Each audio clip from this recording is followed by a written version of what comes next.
वैसे तो रामायण से जुड़े बहुत से संवाद हैं। रामायण एक पवित्र ग्रंथ ही नहीं, एक पवित्र सोच भी है, जिसके हर एक अध्याय और पात्र महत्वपूर्ण है, जिसको पढ़ने से मन को शांति मिलती है, संबंधों से जुड़ी पवित्रता का अनुसरण होता है। आज हम आपको ऐसे ही एक पात्र सुलोचना के बारे में पूरा इतिहास बताएंगे कि सुलोचना किस प्रकार इतिहास में प्रसिद्ध है। तो आइए जानते हैं आखिर कौन थी सुलोचना और क्या था रिश्ता लक्ष्मण और सुलोचना का। आइए पहले जानते हैं सुलोचना का जन्म का विवरण। वैसे तो इस संबंध में संतों के मुख से इस प्रकार कथा सुनने में आती है कि एक बार माता पार्वती ने भगवान शिव के अंग प्रत्यंगों को विभूति के बाद सर्पों से सजाया था। भगवान शिव के प्रत्येक अंग में इतने सर्प लपेट दिए थे कि अंत में एक सर्प भगवान शिव के हाथ का कंगन बनाकर पहनाने के लिए कम पड़ गया था। तब माता पार्वती जी ने शेष जी को बुलाकर उन्हें शिव जी के हाथ में कसकर लपेट दिया। पार्वती जी ने इतनी कसकर लपेटा कि शेषनाग उस दर्द को सहन न कर सके और उनके नेत्रों से 2 बूंद अश्रु गिर पड़े। उन अश्रु बिंदुओं से 2 कन्याएं उत्पन्न हो गई। शेष जी के दाहिने आंख से गिरे हुए अश्रु से सुलोचना और बाएं आंख के अश्रु से सुनैना, जो जनक जी की पत्नी थी, की उत्पत्ति हुई थी। सुनैना जी का विवाह तो जनक जी से हुआ था तथा सुलोचना जी का मेघनाथ ने हरण करके विवाह किया। तो इस प्रकार शेष जी के नेत्रों के अश्रु से उत्पन्न सुलोचना लक्ष्मण जी की पुत्री कहलाई। आइए अब जानते हैं सुलोचना और मेघनाथ का विवाह कैसे हुआ था और कब हुआ था। नागों के बीच पालन पोषण होने के कारण सुलोचना भगवान शिव की बहुत बड़ी भक्त थी। वह भगवान शिव की आराधना कई दिनों बिना खाए बिना पिए ही करती थी। एक बार सुलोचना भगवान शिव की आराधना करने मंदिर में गई। वहां पर उसे एक मुख पर तेज कांतिमय सुंदर तेजस्वी पुरुष दिखाई दिया।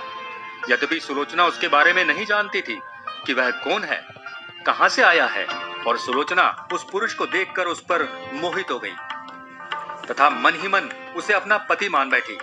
सुलोचना मेघनाथ के पास पहुंची और विवाह की इच्छा प्रकट की। सुलोचना भी कोई कम सुंदर नहीं थी, वह भी अप्सराओं के समान सुंदर थी।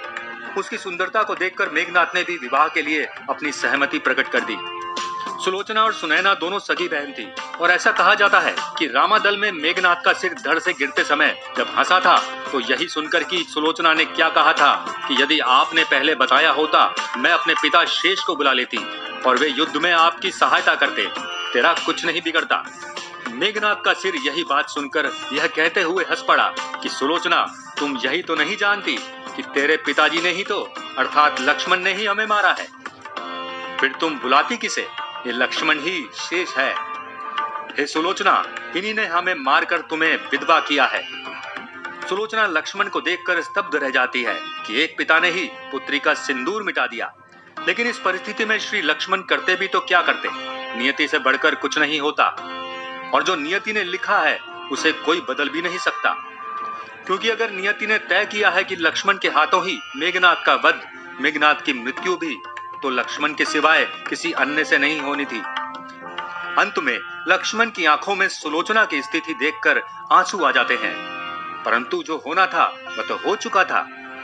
अंत में सुलोचना पति का सिर लेकर सती हो जाती है।